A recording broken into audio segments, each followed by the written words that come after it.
everybody? I'm Brandon Nebron, and thanks for joining me for another episode of Sports and Quotes. On today's show, I want to talk about the Warriors and the Rockets series. In Game 1, there were some controversial calls about James Harden.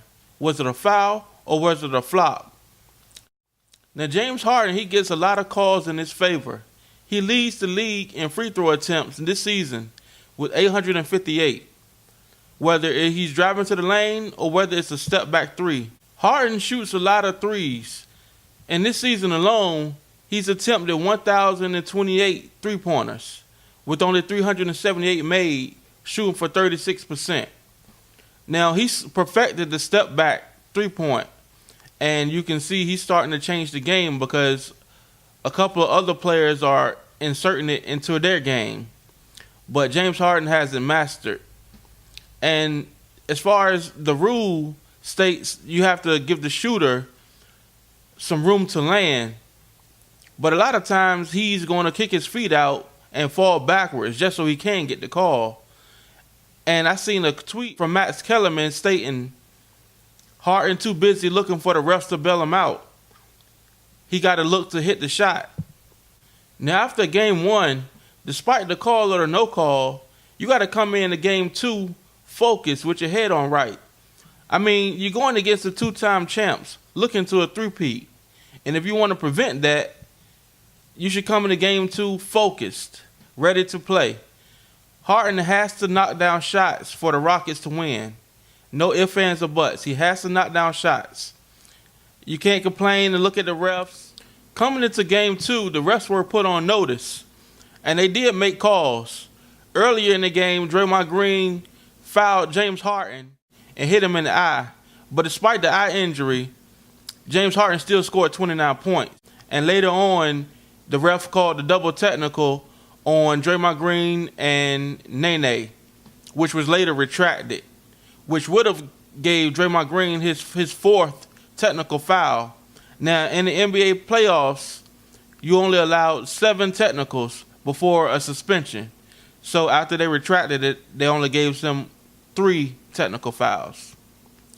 Now, I want to quote Charles Barkley when he said that Mike D'Antoni doesn't adjust, they just shoot, referring back to last year's Western Conference Finals between the Warriors and the Rockets, when the Rockets missed 27 threes in a row. Now, I know when they say when a shooter gets cold, all he can do is just keep shooting. But it's the NBA playoffs. It's when to go home. And the games are more physical. So they have Capella down low. They also have Kenneth Faried, which I think was a good addition. He's young and he's hungry. The Warriors are without DeMarcus Cousins. They have no big man down low. And despite that, Golden State still won the offensive rebound matchup 18 to the Rockets 10. And the Rockets also had 18 turnovers in Game 2. Game 3 is this Saturday on May 4th, which in the series goes to Houston. I don't see Houston winning both games in Houston. I think Golden State is going to take one of those games. Now, when DeMarcus Cousins not in the lineup, Steve Kerr inserted Andre Iguodala, and he has little to no rotation. Draymond Green played 39 minutes in Game 2. Kevin Durant had 44 minutes. And Steph Curry had 33 minutes. He would have had more, but he was out for a couple of minutes with the finger injury. Klay Thompson had 41 minutes, and Andre Iguodala played 32 minutes. The Warriors took care of home court in the first 2 games. As the series switched to Houston, we'll see what Houston does and what kind of adjustments they make. We know Harden is going to dribble, shoot. But the Warriors, they have too many weapons to get beat by one person. They have to come up with some other adjustments, some other plays to try to beat Golden State if they want to become champions. And this is where the MVP gets tossed up to me.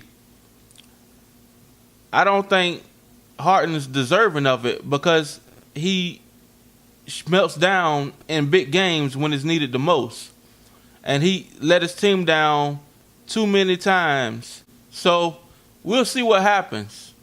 And that's all I have today for sports. Today's quote is, the phrase, "do not be afraid," is written in the Bible 365 times. That's a daily reminder from God to live every day being fearless.